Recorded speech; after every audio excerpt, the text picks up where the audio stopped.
Hey, ben bonjour tout le monde. Je m'appelle Jean-François Tremblay, je suis de la Maison des leaders. Je suis un accompagnateur, puis ça me fait plaisir d'être là avec vous ce midi. Merci d'avoir répondu à l'appel. Euh, la technologie étant ce qu'elle est. Ah, Alexandre se joint à nous. Yeah! Et Rémi! Allô? On y est. Oh, je suis content. Écoutez, j'avais peur que ça ne fonctionne pas, les gars. Mon cœur s'est merci Alison en arrière qui nous a aidés à ouvrir nos caméras et à partir ce beau dialogue. Je suis tout ému de vous voir. Merci Rémi Tremblay qui est en retrait sur le bord de sa rivière, qui a accepté de venir faire un petit temps avec nous, ce dialogue-là. Merci Rémi d'être parmi nous. Je suis vraiment content. Je suis tout excité d'ailleurs d'être là. Oh. Puis Alexandre Poulain, auteur, compositeur, interprète qu'on adore, qu'on aime à la Maison des Lutteurs. Tout ce que, particulièrement ton dernier album, Nature humaine. Merci de prendre le temps. Je sais que tu es en tournée partout au Québec en ce moment. Je sais que tu es à Laval jeudi, puis au Saguenay. Je regardais ta tournée, j'étais comme, oh mon Dieu, je me sentais davantage privilégié que tu prennes le temps avec nous ce midi. Un réel plaisir, vraiment. Qu'est-ce qui a fait, Alexandre, puis à Rémi, que j'ai juste envie de vous demander d'emblée de jeu, tu sais, avec vos horaires, avec vos contextes, qu'est-ce qui fait que vous avez accepté ce midi de venir dialoguer avec nous sur cette thématique-là, de passer de la survie à la vie? Rémi, je te laisse débuter, grand Ouais. sage que tu es. Ben, je dirais que c'est la situation actuelle qui me préoccupe quand même, qui, ouais. Puis je vois les gens tristes autour de moi, puis je me dis, oh mon Dieu, c'est avec ce qu'on vit, on sort d'une pandémie, on rentre dans une guerre, on- alors ça devient comme pour moi, c'est devenu comme pour moi plus urgent que jamais de parler de ça. Comment on peut passer de la survie à la vie? Parce que quand on est dans la vie, on n'est pas dans la bagarre, on ne veut pas se battre contre les autres, ni contre les virus, ni contre personne. On veut Hmm. juste laisser la vie faire son cours. Donc, ça m'apparaissait quand tu m'as appelé, Jean-François, puis quand la maison, vous me l'avez demandé, c'était un incontournable. Ça me semblait urgent qu'on ouvre le dialogue. Hmm. Puis en même temps, ben, retrouver Alexandre, c'était aussi un beau cadeau.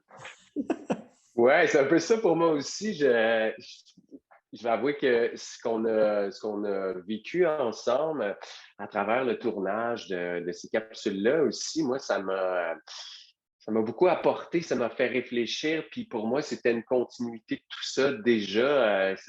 J'avais envie un peu d'une certaine façon, non pas de boucler la boucle, mais de continuer à la nourrir. Puis j'aurais eu l'impression de quitter le bateau en plein voyage, en fait, si j'avais pas trouvé du temps pour être là. Puis c'est drôle, ça me rappelait une discussion qu'on avait eue ensemble sur ce temps aussi qui file si vite et pourquoi on a l'impression qu'on en manque autant. Puis on n'a pas conclu sur rien parce que je pense qu'on explore plus qu'on trouve de réponses, mais quand même, moi, j'avais exploré un côté de moi on manque du temps parce que souvent, on ne choisit pas nécessairement ce qui compte vraiment.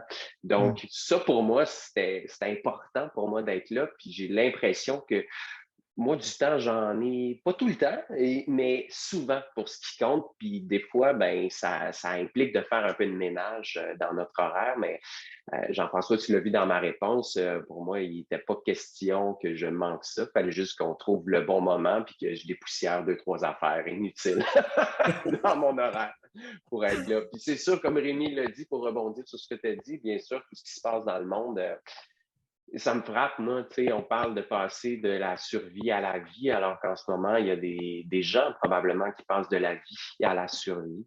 Et donc, je trouve ça plus Hmm. pertinent que jamais de trouver des routes, des moyens, des chemins pour repasser de cette survie-là à la vie avec un grand V pour cette existence qui est si courte, ma foi. Hmm. Ben, merci encore une fois. Je me sens davantage honoré de votre présence. Je souhaite la bienvenue aux gens aussi, hein. Tu sais, on est déjà plusieurs en Zoom. On souhaite, un peu comme si on se sentait un peu responsable de faire notre part, nous aussi, dans ce contexte mondial dans lequel on vit, dans toute la survie qui n'a jamais été autant présente. Tu le dis, Rémi, on sort 2 ans de pandémie, peut-être une guerre qui nous pend au-dessus du nez. Nos réseaux de la santé sont essoufflés, la santé psychologique qui est présente chez nos leaders, chez nos jeunes, on sentait l'obligation de ne pas rester à rien faire puis d'être là ce midi. Puis on souhaite ouvrir ce dialogue-là avec vous, vous qui êtes présents sur Facebook ou dans le webinaire, dans le Zoom présentement. On souhaite ouvrir ce dialogue-là. Donc, gênez-vous pas pour nous transmettre vos commentaires. Je vais garder un œil sur ça pour qu'on ouvre ce dialogue-là à trois, mais qu'on l'ouvre avec toute la communauté aussi, les gens présents. Et merci de votre présence. Peut-être pour lancer ce dialogue-là, je vous partage comment deux sentiments coexistent en moi, toute la souffrance, toute la survie qui moi-même n'a jamais été autant présente dans « ça va-tu finir, comment je suis tanné » et aussi toute l'excitation de cette journée-ci qui est un moment spécial pour nous à la Maison des leaders où on lance cette toute première formation en ligne qu'on appelle « Passer de la survie à la vie », qu'on a enregistré il y a 1 an, Alexandre et Rémi, ensemble.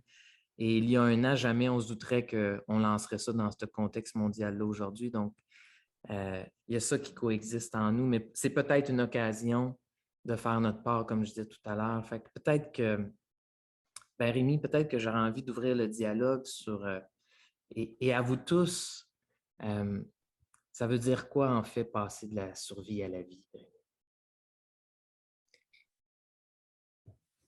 Premièrement, je dirais que, vous savez, en partant, là, on n'est pas des savants. On n'a pas fait de doctorat sur la survie, la vie, sur la conscience humaine. On est des êtres humains en marche comme vous autres et on va vous partager un peu les fruits de notre exploration, de ce qu'on a ressenti, vécu à l'intérieur de nous. Donc, ce n'est pas des vérités, mais c'est quelques pistes peut-être. Peut-être que la première chose qu'il faut prendre conscience pour mettre la table, peut-être effectivement, Jean-François, c'est qu'il faut prendre conscience déjà qu'on est plus dans la survie que dans la vie. On pense qu'on est dans la vie, puis que depuis qu'on est petit, on est dans la vie, mais on est davantage dans la survie. Et la journée où on en prend conscience, c'est là où on devient curieux de OK, si je suis dans la survie, à quel moment je suis basculé dans cette survie? À quel moment est-ce que j'ai été toujours dans la survie ou pas? Et moi, je peux vous dire que dans le fond, pour voir combien on est en survie, on a cherché à regarder un peu nos comportements. On cherche à être aimé, à être reconnu, à être quelqu'un. On cherche à gagner tout le temps, à ne jamais perdre. On cherche à accumuler des diplômes, des territoires, dans le fond, pour assurer notre survie, comme si on était toujours menacé. Et pourtant, on est rare, notre vie est rarement menacée. Moi, la dernière fois qu'un dinosaure a essayé de m'avaler, ça fait quand même un bon bout de temps. Donc, comment ça se fait que je suis si stressé et je suis toujours en survie quand finalement, je suis très peu menacé? Peut-être, je partirais de mon expérience, la journée où moi, je me suis levé un matin et j'ai pris, je ne sais pas pourquoi, conscience ce matin-là que la première partie de ma vie, jusqu'à ce moment-là, j'avais cherché davantage à être aimé, à être reconnu, à être quelqu'un. Et ça m'a vraiment bouleversé. Je suis basculé dans une culpabilité assez profonde. Et par chance, à la Maison des leaders, on a plein d'amis. Eux sont des spécialistes de la conscience humaine, des sages, et je suis allé les voir avec ma détresse et ils m'ont raconté ce qui m'était arrivé. Et donc, ce qui nous est arrivé à chacun des êtres humains, dans le fond. Et peut-être pour rapidement caser à quel moment ça s'est installé dans notre vie, ils m'ont dit, tu sais, Rémi, quand tu étais dans le ventre de ta mère, tu étais dans la vie. Puis tu étais bien chill, tu laissais la vie circuler à travers toi, il n'y avait absolument rien à faire. Qu'est-ce que c'est merveilleux. Et cet état-là est resté en toi pendant quelques jours, quelques heures après ta naissance. Et tout à coup, tu as pris conscience que ce qui était autour de toi, ce n'était pas toi. Parce que jusque-là, tu n'avais aucune notion d'être séparé du monde. Tu étais un avec l'ensemble de tout ce qui est là. Donc, tu ne peux pas être menacé par toi-même, il n'y a pas de stress. Je suis dans la vie, je laisse la vie circuler. La journée où je prends conscience que cette personne qui est devant moi, qu'un jour j'appellerai ma mère, c'est pas moi. Il y a donc moi et elle, il y a donc moi et le monde. Alors, s'il y a moi et le monde, donc je suis menacé. Donc, à partir de maintenant, il va falloir que je fasse tout pour survivre dans ce monde. On est plusieurs à... Il y a deux écoles de pensée. Il y a des gens qui disent qu'on prend conscience qu'on est séparés. Puis il y a un autre groupe qui pense, un peu comme nous autres, qu'on basculerait plutôt dans l'illusion qu'on est séparés. Et là, je vais aller lentement parce que pour voir la différence, elle est extraordinairement importante parce que si je bascule dans la survie, si dans le fond, je prends conscience que je suis séparé, ça veut dire que je vais être séparé jusqu'à ma mort et je vais rester en survie jusqu'à la fin de ma vie. Si je réalise que c'est une illusion d'être séparé, ça veut dire qu'un jour, je peux quitter l'illusion. Et c'est ça qu'on souhaite faire ensemble.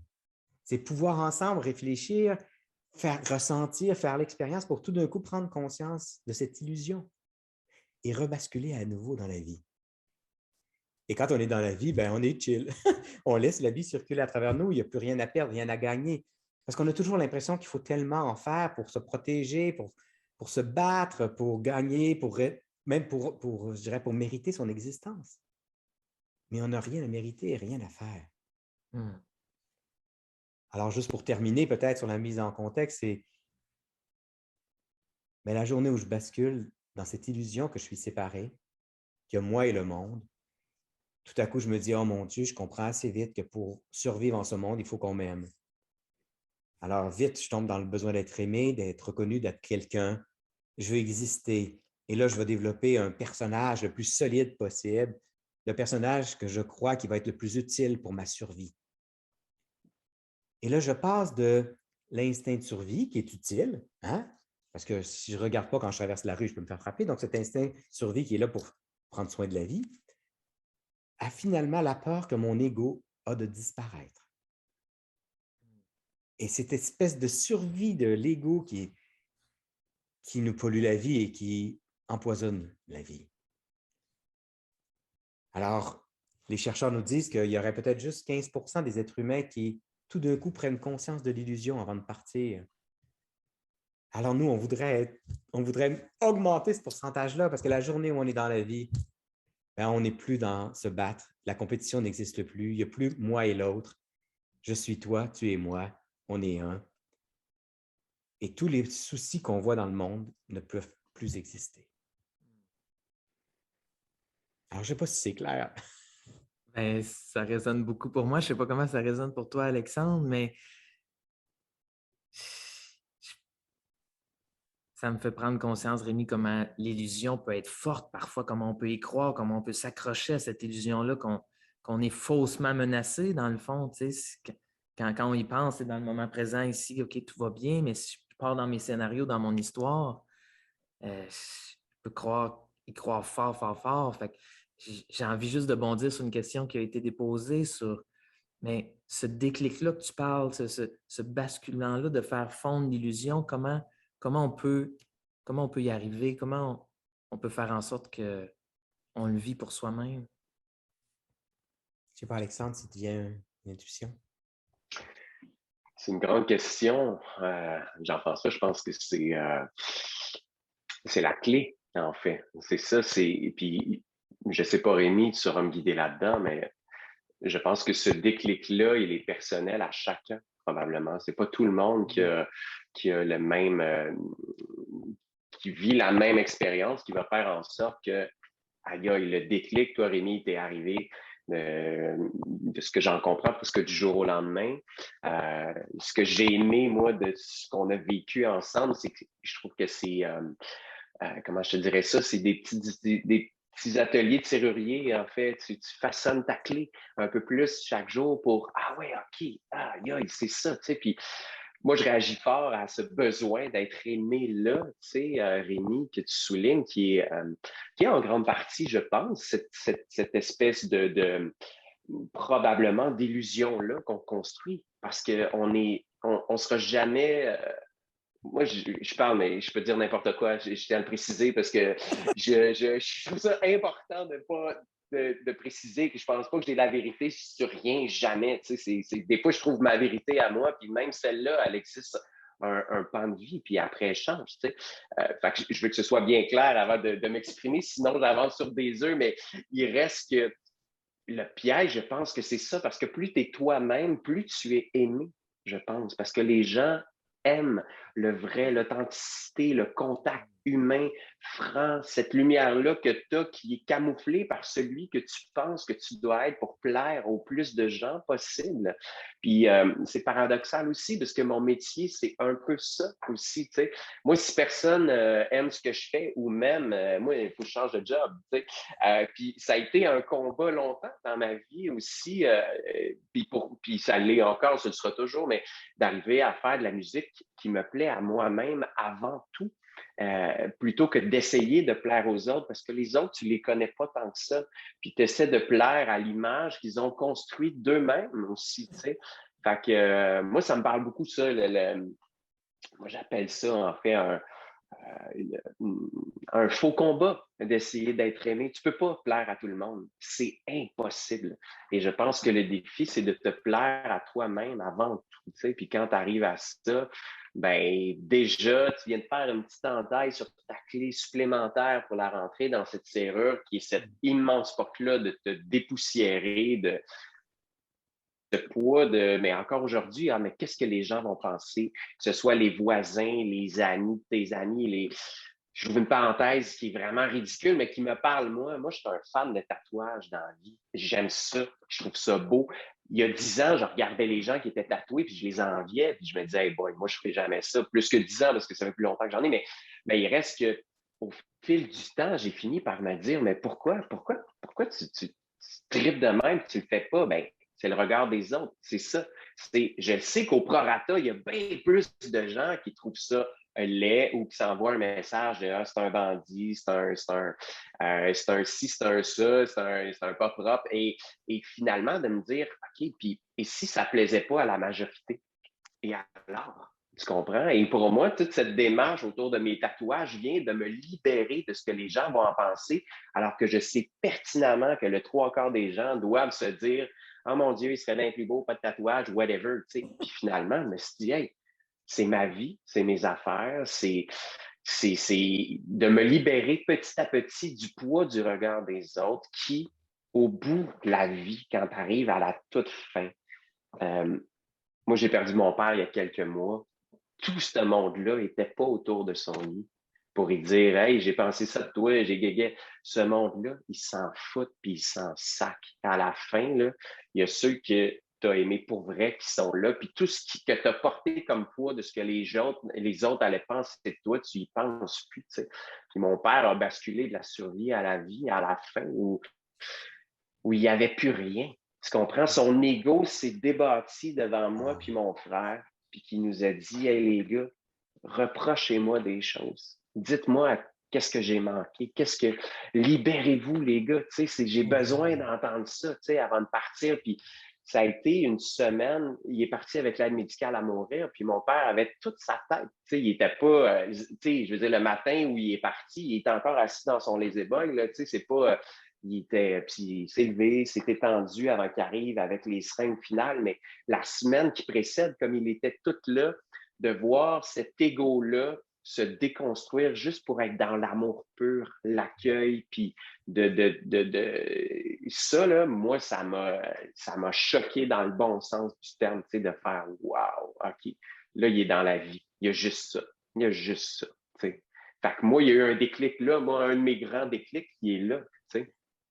Il t'a déjà donné une clé, là, dans le fond. Oui, mais absolument. Mais après, le défi, c'est d'arriver, avec le temps qui passe, de la garder efficace, cette clé-là, dans les portes que je vais rencontrer dans ma vie. Mais ouais, quelle leçon de vie grandiose qui, je souhaite pas ça à personne en même temps, de perdre un parent de cette façon-là. Puis paradoxalement, j'ai envie de dire, moi, ça a été ma plus grande expérience humaine à vie, tu sais, plus grande que la naissance de ma fille, même d'accompagner mon père à la porte de la mort en le tenant par la main, puis de dire hey, toi, tu étais là quand je suis venu au monde, moi, je vais aller te reconduire, man. Puis de tout ce qu'il nous a légué dans cette semaine-là me fait basculer, tu sais. Ouais. Ce qui me touche de ce que tu dis, c'est qu'il est venu au monde à lui-même juste avant de partir. Donc, il est venu au monde à lui-même, au-delà de son ego, avant de partir. C'est ça, rebasculer dans la vie. Tu sais, souvent, les gens vont dire on est venu au monde une fois, mais après ça, il faut accoucher de soi-même, du soi qui est derrière le moi construit.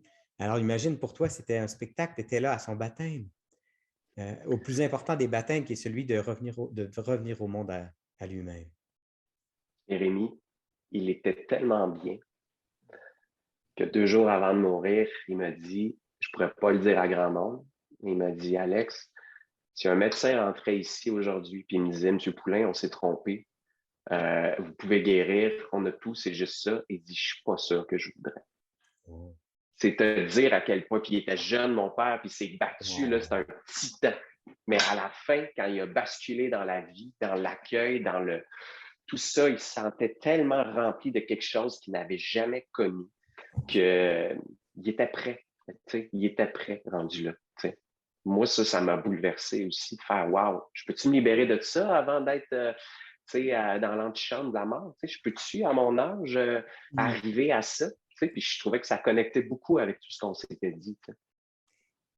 Puis en même temps, je pense que le souhait qu'on a, c'est et si on pouvait basculer dans la vie quelques années avant de mourir, au lieu de quelques heures avant de partir. Dans le fond, c'est le grand défi. Et dans le fond, lui, il t'a ouvert une porte pour que tu puisses basculer dans la vie bien avant de partir. Et ça, pour moi, c'est important. Puis, et pour aussi honorer la question, de mon côté, ma réponse, je pense que la souffrance a fait son travail. En tout cas, ceux qui auront la chance de nous voir nous amuser dans la forêt et de réfléchir, on a pris un peu la métaphore du gland de chêne pour parler de ce bascule.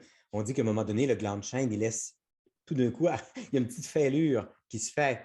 Et c'est là où la clé d'Alexandre peut passer. Il y a la fêlure qui se fait, mais notre personnage est tellement solide que la plupart des êtres humains n'osent pas la fêlure. Oser la fêlure, ça veut dire oser sa vulnérabilité, oser sa fragilité, oser la petite fissure qui va faire que tout d'un coup, la vie va se mettre à circuler, puis on va prendre conscience qu'on n'est pas le gland, qu'on est la vie qui est dedans. Mais on protège ce gland-là depuis toujours, mais dans le fond, qui est notre carapace, qui est notre armure. Et moi, je pense que, et on découvre que quand le gland est tellement solide, souvent, s'il pleut beaucoup, puis s'il y a un chevreuil qui vient chier au-dessus, puis qu'il y a de l'humus qui se fait, il y a des arbres qui tombent, il y a de l'humus qui se fait, tout d'un coup, ça va fragiliser le bois du gland et là, la fissure va se faire. Alors moi, je pense que dans ma vie, j'ai eu la chance d'avoir des souffrances qui ont agi comme de l'humus. Et à un moment donné, j'ai mis un genou à terre et c'est là où j'ai osé ma fragilité, ma vulnérabilité. C'est là où j'ai pris conscience de ça. Donc, je pense que la souffrance est utile. Et donc, quand on pense à toute la souffrance qu'on vit dans le monde présentement, de penser que dans le fond, c'est de l'humus qui va être utile. À ce qu'on puisse éventuellement oser la fêlure. Imaginez-vous si un jour, il y a une petite fissure qui se faisait en M. Poutine pour que tout d'un coup, il ait accès à autre chose, comment il se comporterait tellement autrement. Donc, on veut juste souhaiter que cette souffrance-là puisse servir d'humus, qu'elle soit utile. Alors, je pense que parfois, la souffrance, parfois, quand le temps est compté, comme tu disais à la fin, les quelques minutes avant de partir de ton père, mais je pense que c'est d'être en contact, oser être en contact avec notre fragilité, notre vulnérabilité et oser la fissure qui vient permettre à la vie d'entrer.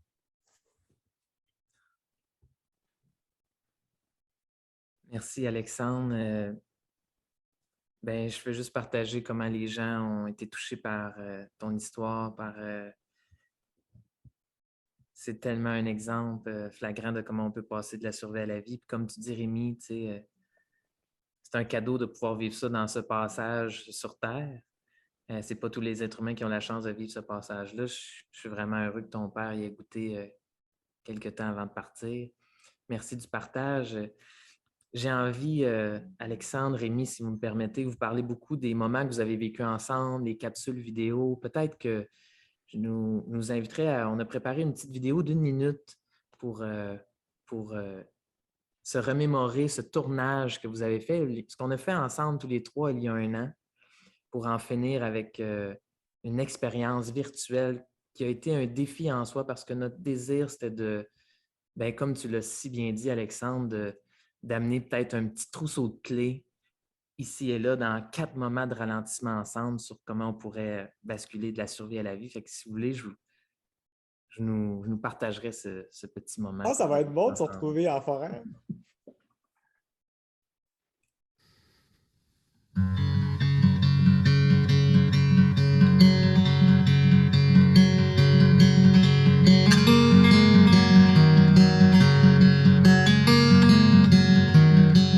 Vous savez, je pense que ce qui me bouleverse le plus à ce moment-ci de ma vie, c'est de penser qu'on puisse mourir un jour, qu'on puisse partir sans avoir vraiment goûté à la vie, savourer la vie, ou laisser même la vie circuler à travers nous. Qu'on ait pu passer toute notre vie dans une posture de survie.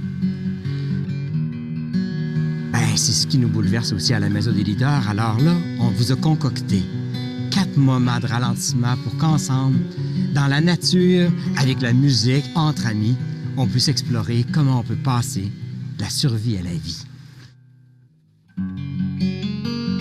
On va explorer, essayer de comprendre comment fonctionne la conscience humaine, comment ça peut évoluer, jusqu'à cette libération où on peut enfin juste savourer la vie. Aujourd'hui, on vit dans un monde complexe. On a besoin de parents, de leaders, d'êtres humains qui ont multiplié le champ des possibles.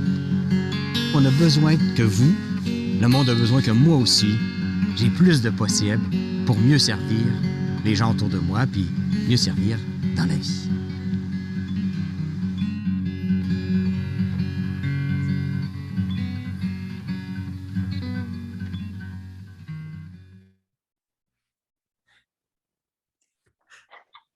Hey Alexandre, là, j'ai juste pensé à ton papa qui a dû nous voir dans cette forêt-là, là, puis il devait dire, ah, ils font bien d'être chill, parce qu'on peut être chill. Tu sais, il y a comme, ah, j'ai pensé à lui.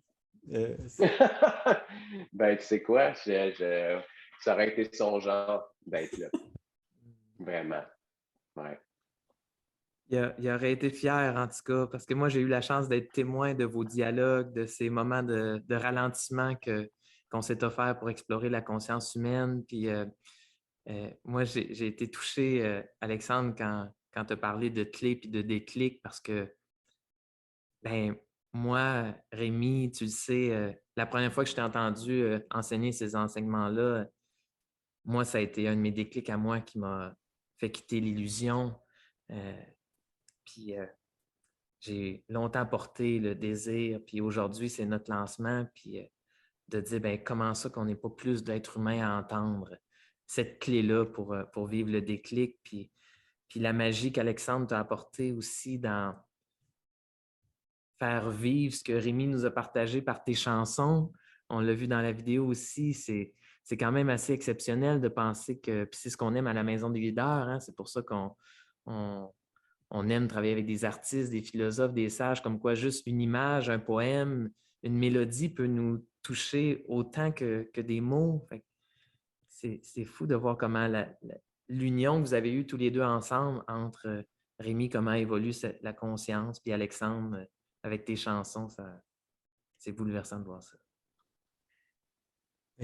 Moi, je dirais aussi qu'effectivement, juste écouter Alexandre, ça fait des années et des années, hein, avant même qu'on te rende compte que tu étais à la maison sans le savoir et qu'on écoutait tes chansons, puis ben, tu as sûrement contribué à ramollir le gland. Tu as sûrement contribué à nous ramollir parce que tu nous amènes dans une vraie émotion. Et après d'avoir la chance d'être en ta présence, moi, être en ta présence, ça m'oblige à rencontrer ma fragilité, ma vulnérabilité. Et donc, tu m'aides à enlever cette carapace-là puis à juste laisser la vie circuler. Ton unique présence fait ça. Ben, mon Dieu, pour moi, c'est un privilège d'être là. Moi, j'ai l'impression que quand je suis avec vous autres, des fois, je suis plus le petit cul qui apprend, qui écoute, tu sais, moi, je suis arrivé pour ces capsules-là, puis je ne les connaissais pas, les stades de conscience, puis tout ça, puis je trouvais ça plaisant, justement, d'être celui qui serait assis chez lui, qui se dit, aïe, aïe, moi, je ne connais pas ces connaissances-là, cette structure, moi, j'ai trouvé ça fascinant, tu sais, puis j'avais juste envie d'être là en toute simple aussi pour essayer j'ai envie de dire, ouais, de jouer le rôle de celui qui va être assis chez lui, puis de poser des questions qu'il aurait aimé poser aussi, mais sache, Rémi, que je me sens grandi en ta présence aussi, vraiment, puis je pense que c'est le beau de l'art aussi, tu sais, on ne cherche pas à comprendre, on fait juste la vie, tu sais.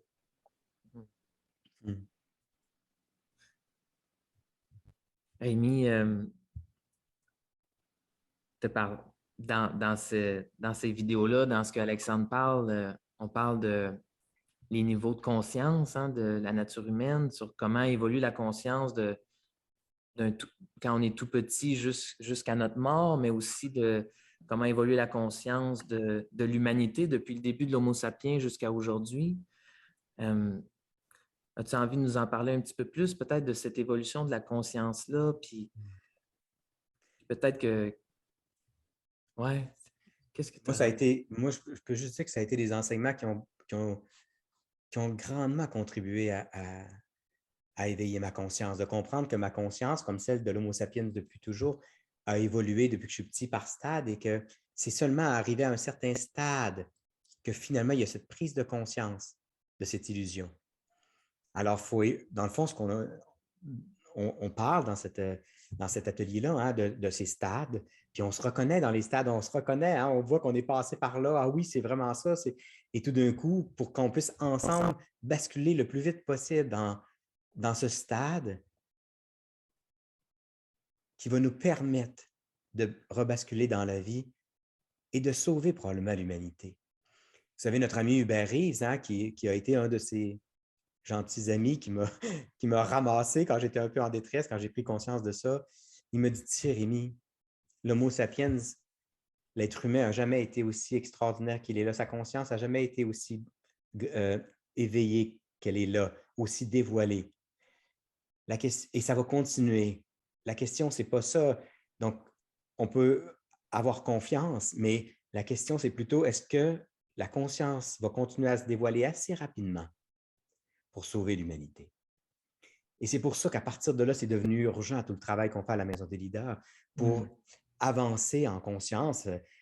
Regardez, c'est quoi les conditions qu'on peut mettre en place pour que la conscience s'éveille davantage? Parce que là, c'est une question de temps. Mais ce qui est merveilleux, puis je sais qu'on pourrait penser à cause de ce qui s'est passé avec la pandémie, avec ce qui se passe avec nos amis en Russie puis en Ukraine, que c'est épouvantable l'être humain. Non, l'être humain globalement est mieux que jamais été. Et celui qui a écrit le livre Sapiens, d'ailleurs, en parle. Et donc, ça donne confiance. Maintenant, osons ouvrir des dialogues parce qu'il n'y a rien de plus important que le dialogue pour ouvrir la conscience. Moi, dans le fond, toutes les rencontres que j'ai faites à la Maison des leaders, ma rencontre avec vous deux, avec les autres autour, m'ont permis tout d'un coup d'éveiller ma conscience, de m'aider à voir autrement, etc., de la dévoiler. Et donc, ce qu'on souhaite, c'est que vous puissiez écouter ces vidéos-là en famille, en groupe, en équipe de travail, pour qu'il y ait plus que juste l'écoute, mais qu'il y ait une écoute élargie, puis qu'on puisse en dialoguer ensemble. Parce que c'est très difficile de passer à un nouveau stade de conscience dans un environnement qui est fermé sur un stade. Alors, il faut s'éveiller ensemble. C'est plus facile de basculer ensemble. Changer, c'est dur changer. Mais c'est plus facile de changer quand les autres ont le goût de changer avec moi. Tu sais, quand moi, je dis j'aimerais ça qu'on composte puis que le reste de la famille, ça ne leur tente pas. Mais si on prend conscience ensemble qu'on doit composter, ça va bien. Alors, c'est important qu'on le fasse ensemble parce que changer tout seul, c'est trop dur. Oh, wow! C'est l'invitation qu'on vous lance midi. Puis, tu sais, la réponse a tellement été belle, a tellement été forte, des gens, comme ça a été très spontané. On vous remercie, mais en tout cas, on sent que l'élan est là, Rémi, qu'on explore ensemble la conscience humaine, la planète, l'humanité en a tellement besoin. Oui. Ouais. Puis je dirais que c'est le plus beau cadeau qu'on peut faire à nos enfants. Tu sais, moi, j'ai pensé, des fois, un jour, j'ai réalisé qu'il fallait que j'arrête de vouloir faire évoluer mes enfants parce que dans le fond, je les amenais eux-mêmes dans une posture de survie, inconsciemment. Parce que moi, j'étais dans la survie, je leur enseignais la survie au lieu de juste moi, continuer mon éveil. Et la journée où on bascule dans la vie, on n'est plus du tout les mêmes parents. Et là, c'est le plus beau cadeau qu'on peut faire à nos enfants. Tu le disais tantôt, Alexandre, le plus beau cadeau que ton père t'a fait probablement dans toute sa vie, c'est ce bascule où tu as pu voir que c'était possible. Il a été pour toi l'exemplarité qu'on peut basculer dans la vie à nouveau. Alors, absolument. Et moi, je suis convaincu que, et ça, c'est ma croyance à moi, que le plus grand moment dans l'histoire de l'humanité de l'Homo sapiens, ça va être quand les premiers parents deviendront conscients de cette illusion avant d'avoir des enfants. Ça va complètement changer le monde parce qu'ils n'enseigneront pas la survie comme nos parents nous l'ont enseigné, comme on l'enseigne à nos enfants.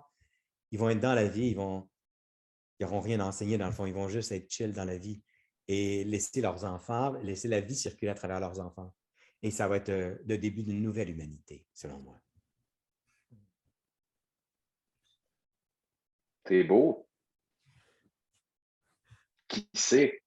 Ça serait, écoute, magnifique. Il faut accepter d'être vulnérable. Par contre, moi, je trouve ça très beau, ton parallèle avec le gland. Puis je trouve que ça m'a beaucoup parlé, puis on est reparti sur autre chose. Mais je vais me permettre juste de fermer la porte sur ça parce que je trouve ça fascinant, cette tendance qu'on a à éviter sans cesse la souffrance. Et tantôt, je ne me souviens pas lequel des deux a dit ça, mais c'est souvent suite à un moment que tu grandis, que tu évolues, que tu comprends, que tu atteins un nouveau niveau de conscience parce que tu te questionnes aussi sur... Fait que je pense que cette espèce de quête qui est impossible à atteindre, de tenter d'exister, de traverser la vie sans souffrir, ça se peut pas.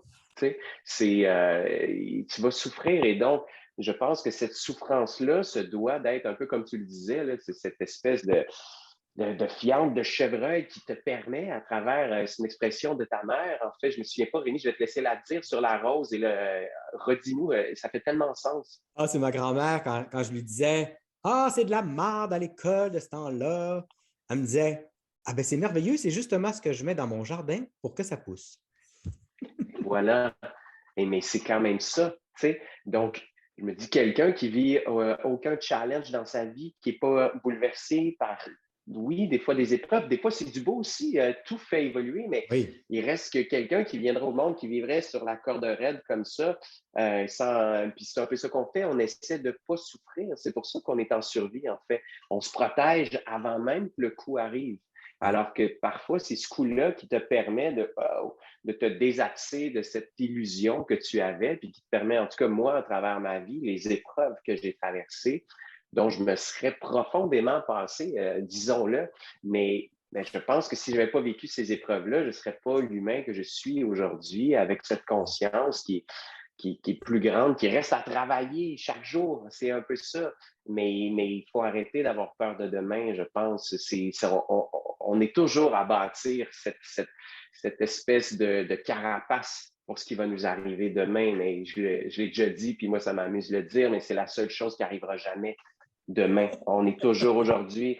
Assois-toi, 11h59, attends-le ton demain, là, puis tout ce qui va t'arriver, puis à minuit, bang, il n'est pas là, tu es encore aujourd'hui. Concentre-toi sur aujourd'hui, tu vas voir qu'il y a beaucoup moins de dangers qui t'attendent, parce que dans l'absolu du moment présent, là, c'est rare que tu es en danger. T'sais.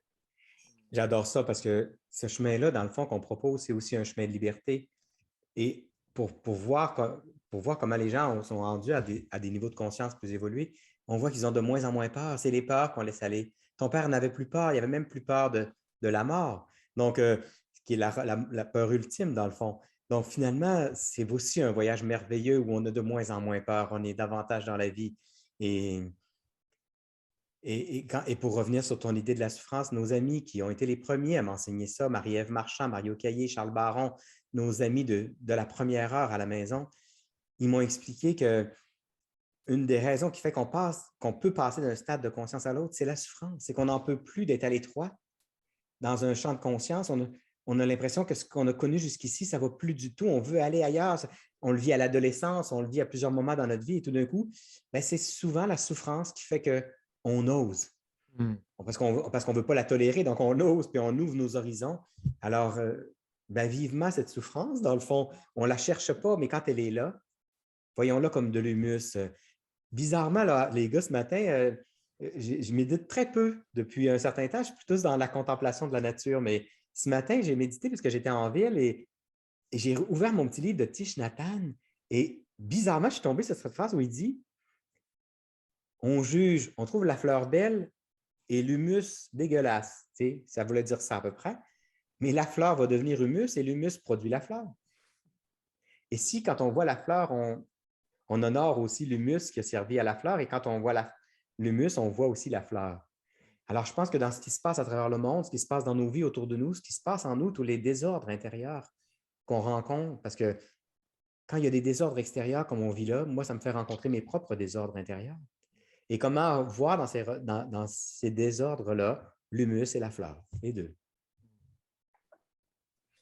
C'est beau, c'est le cycle de la vie, en fait. La vie, voilà. Ouais.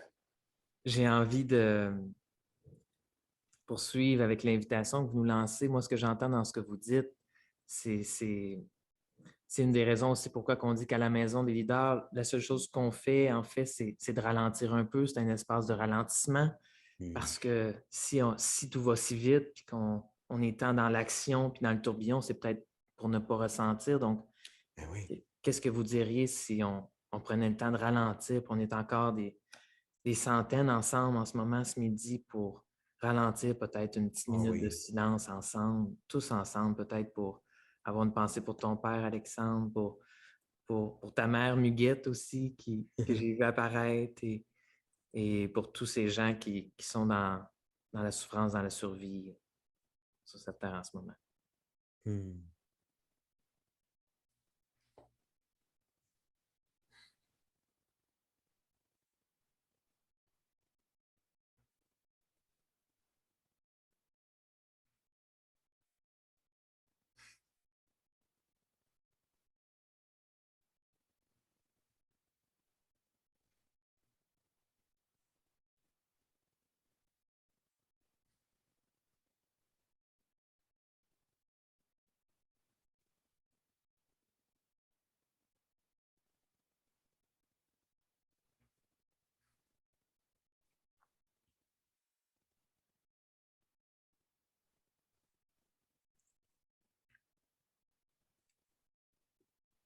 C'est bizarre, la joie veut me sortir du cœur. J'ai une joie qui déborde et à la fois, je suis ému profondément, là, presque pour pleurer. Alors, c'est magnifique de pouvoir les ressentir les deux. Ça vient aider à fêler mon gland. Merci. Merci d'être là, de savoir qu'on est des centaines et des centaines et peut-être des milliers à réfléchir à ça ensemble, à marcher vers plus de liberté pour les générations futures, pour nous, bien sûr, mais aussi pour les générations qui nous suivent. Là, ça me touche profondément. Merci, Rémi. Je me permets de répondre. J'ai vu beaucoup de questions passer dans les commentaires sur comment les gens pourraient avoir accès à cette expérience virtuelle-là. On va déposer. Je vais demander à Alison qu'elle dépose le lien pour la formation, mais c'est tout simple. Vous pouvez aller sur le site de la Maison des leaders, puis vous allez voir, on est tellement excités, là. On a hâte d'avoir les premières personnes qui vont échanger, qui vont goûter cette expérience-là qu'on a su vivre. Puis c'est ça. J'aurais envie de vous demander, Rémi, Alexandre, en terminant, qu'est-ce que vous auriez envie de déposer peut-être en terminant? Comment vous repartez? Qu'est-ce qu'après avoir raccroché ensemble, vous auriez voulu de ne pas avoir dit avant qu'on se laisse? C'est une belle question. Mais écoute, je vais le vivre quand même quand je vais accrocher. Peu importe ce que je vais dire, il y a quelque chose qui va me sortir d'un des frisous puis qui va dire « Hey, t'aurais dû dire ça ». Mais ouais, moi, j'ai peut-être juste envie de resurligner cette espèce de... Ouais, moi, en tout cas, en ce moment, moi, je suis là-dedans. Ça me parle bien gros de me libérer du regard des autres, de ce que les gens pensent. C'est sûr que l'histoire avec mon père, il nourrit ça, de te rendre compte que finalement, souvent, on modifie qui on est, on essaie d'être aimé par des gens qu'on n'apprécie même pas. En fait, moi, c'est ça qui finit par être un vecteur de réflexion profonde. Parce que si tu es toi-même puis les gens ne t'aiment pas, comme tu es, ben, ils ne méritent pas d'être dans ton cercle, d'être autour de toi. Ce pas des vrais amis. Fait que moi, à un moment donné, là, c'est du travail, là, un oreille. Cette omniconscience-là, d'arriver à me dire, ben, plus tu es toi-même, plus tu es unique, puis plus tu attires des gens qui te ressemblent, en fait, et de se protéger en étant quelqu'un d'autre pour plaire à des gens que tu n'apprécies pas tant que ça, finalement. Hey, écoute, c'est comme le chien qui court après sa queue, finalement. Puis quand enfin il l'attrape et qu'il mord dedans, ça fait mal. Fait que, arrête, mon vieux, là. Accepte que ça fait partie de toi, puis tu vas avancer au lieu de tourner en rond. Fait que, ouais, moi, je suis bien là-dedans en ce moment, puis ça me fait du bien. Mais moi, je pense que on va être aussi content de t'entendre toi aussi, Jean-François, mais moi, j'ai juste le goût de vous dire merci d'être là. Merci d'oser cette petite fissure. Merci d'oser cette fragilité parce que être avec nous aujourd'hui, ça te fait être un peu menaçant quand même. Parce que l'ego, ce personnage qu'on a construit, là, qu'on appelle notre ego, lui, il se sent très menacé par ces genres de discussions-là. Donc, vous avez osé le défier pour être avec nous. Ça va vous demander un défi supplémentaire pour oser voir les vidéos. Ça nous fragilise, mais merci. Merci d'oser ça. Merci pour votre courage. Merci pour les gens autour de vous, au nom des gens autour de vous, au nom des générations qui suivent. Moi, j'ai le goût de vous dire merci. Vraiment, merci beaucoup d'oser. Ben moi, je viens un petit peu émotif juste à y penser. Rémi, Alexandre et tous les gens. Il y a un an, Rémi, tu sais, je t'ai partagé l'intuition. J'étais presque fâché de dire comment qu'on pourrait faire pour trouver le moyen de répandre ces moments-là, cette formation-là que tu donnes depuis une dizaine d'années à la Maison des leaders, à des milliers de personnes. Comment on pourrait faire? Puis de là est né des gens, une équipe extraordinaire. Puis c'est à eux, je pense, moi, en ce moment, toute l'équipe de la maison, l'équipe de tournage, Sébastien, Rosa qui a créé la plateforme spécialement pour ce qu'on voulait créer dans ce rapport, dans cette interaction-là unique. Je pense à toute l'équipe qui ont dit oui, qui ont embrassé l'idée de répandre cette formation-là à le plus de gens possible. Donc, j'ai une pensée pour vous tous, chère équipe. Je vous apprécie. Merci à vous tous qui avez accepté l'invitation d'être avec nous ce midi. J'ai envie de dire spontanément, on vous aime. Merci d'être là. Et on a hâte de vous retrouver peut-être dans un avenir très bientôt, dans ces petites vidéos, dans ces moments d'échange qu'on va pouvoir créer ensemble. Puis poursuivons le dialogue. Notre planète, notre humanité en a tellement de besoin. On a besoin de gens conscients comme vous. Et merci d'être là. On vous embrasse et on vous dit à bientôt. On vous aime. Bye. Merci. Merci Alexandre. Merci tout le Merci monde. Rémi. Yeah! Un plaisir. Un plaisir.